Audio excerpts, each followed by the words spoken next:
the prophet Zechariah, in the first reading, foretells the coming of Messiah as a king who will put an end to division and war and will establish peace to all nations,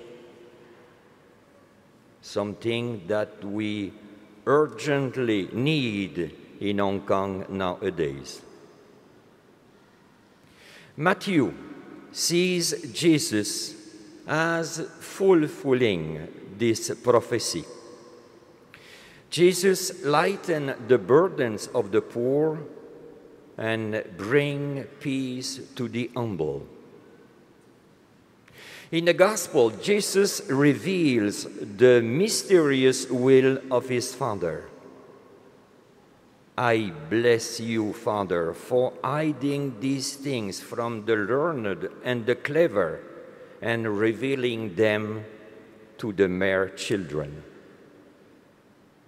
This is in fact what Jesus himself experiences, the time he shared our humanity.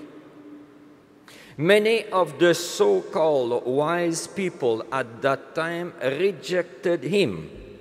The intellectual had little use for him, but the simple people accepted him. Simple people seems often nearer to God than the clever one. But let us not be misled. Jesus is not condemning intellectual power, but intellectual pride. This is not cleverness that shuts God out. It is pride. And it is not stupidity that enables God to come in. It is humility. Jesus came among us to reveal the true identity of his Father. To really know another person means not only to know his name and the place where he is living, but it means to have a special relationship with that person, a relationship based on trust and love, and also to know that we are also known and loved by that person. Jesus knows the Father and is known by the Father. This fills him with great joy. And because Jesus knows the Father, so he is able to reveal him to others, especially to those who, like children, are open and receptive. Jesus revealed God as a loving, a compassionate, and a forgiving Father, a God who is passionately interested in us, a God who is very close to us, a God whose concern is not to judge or to condemn, but to heal and to save. Brother and sister, do we realize that faith is not just a matter of the head? It is more a matter of the heart. This is what we want to teach our children in the Sunday school. Because when faith is a matter of the head alone, it becomes a cold and an intellectual thing. The result then is that God remains outside us, a distant, remote figure. But when faith is rooted in the heart, God is seen as close and loving. Then faith becomes a warm relationship with God. To know God in this way and to have a close and a loving relationship with Him should be a cause of great joy to us. God is like a spring within us, from which we can drink and refresh ourselves.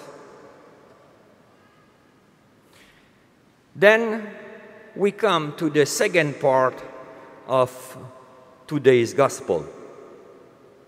Come to me, Jesus said, all of you who labor and are burdened, and I will give you rest. These are among the loveliest words in the gospel. It is true that life can be very burdensome for some people. On that point, we have to recognize a few basic realities. First, all heavy life burdens can become a bit lighter if they are shared. It is said that people will feel more burdened, will feel more lonely if they have no one to share their burden.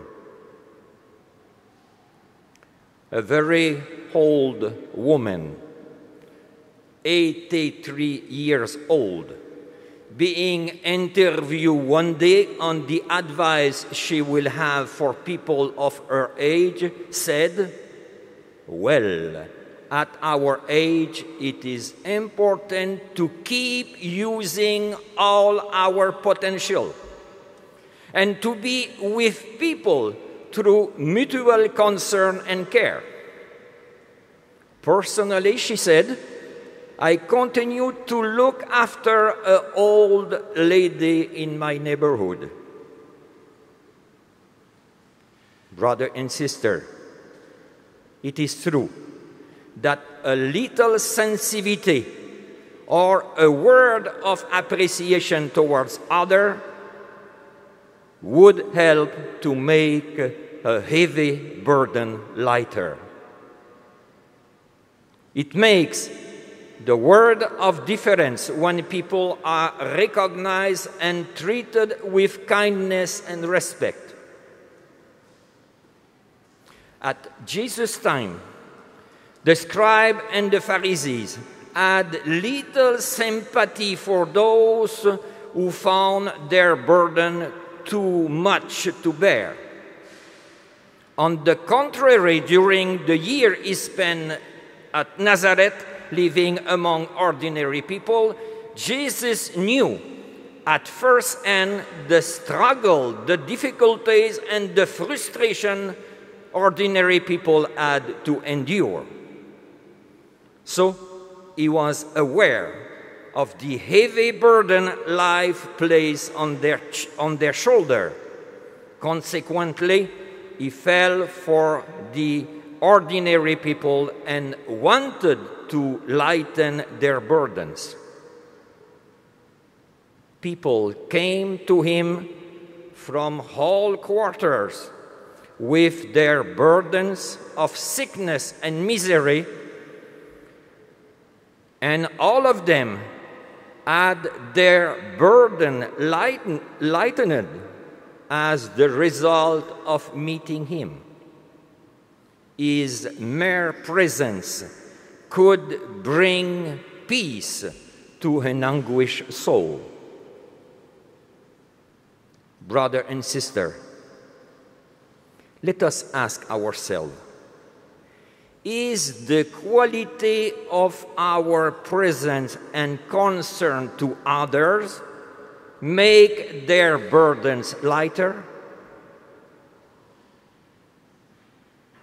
Secondly, We can ask, how Jesus could say, my yoke is easy and my burden is light, when we look at his own burden and know that he took on himself the burdens of so many. Jesus could say that because he carried his burden and our burden with love and with an healthy attitude, without complaining a word.